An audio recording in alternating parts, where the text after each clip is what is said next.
toujours très mal à l'aise quand il faut parler de cinéma de genre, parce que c'est comme si c'était moins bien, quoi. Enfin, comme si c'était un domaine codifié, un peu banal, etc. Moi, quand je vois les films de John Carpenter, les films de Wes Craven, les films de David Cronenberg, ceux de Dario Argento, j'ai l'impression que d'une certaine façon, ce qu'on appelle un cinéma de genre touche à l'humain, touche à nos rêves, à nos fantasmes, à nos peurs, d'une façon qui est plus profonde, plus vraie, plus intime que certains films psychologiques ou réalistes.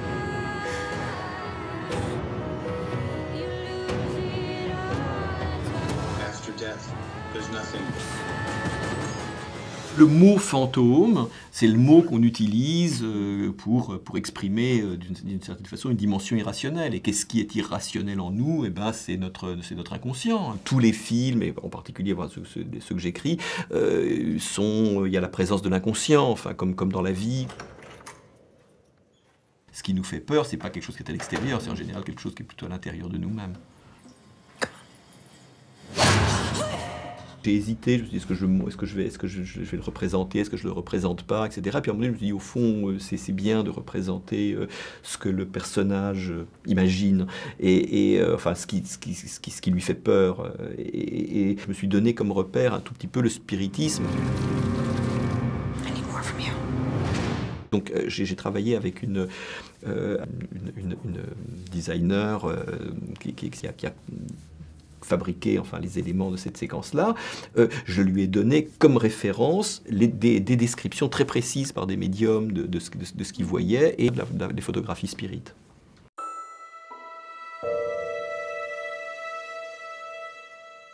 Le son est toujours un domaine un tout petit peu hasardeux, quoi. C'est hasardeux parce que par définition, les fantômes produisent pas vraiment de son. Etc. Tandis qu'effectivement, c'est vrai qu'au cinéma ou dans la façon dont on perçoit ces choses-là, il y a quelque chose qui a à voir avec le sonore. Moi, je m'en suis un peu servi le moins possible, en sachant que c'est toujours quelque chose qui est un petit peu artificiel. On est dans le domaine de l'imaginaire, donc on fait ce qu'on veut. Au contraire, disons que j'étais pas du tout obligé de me donner des limites, mais c'est vrai que j'ai conçu ça en me donnant des limites assez strictes. Whoever died first would send the other a sign. A sign? From the afterlife?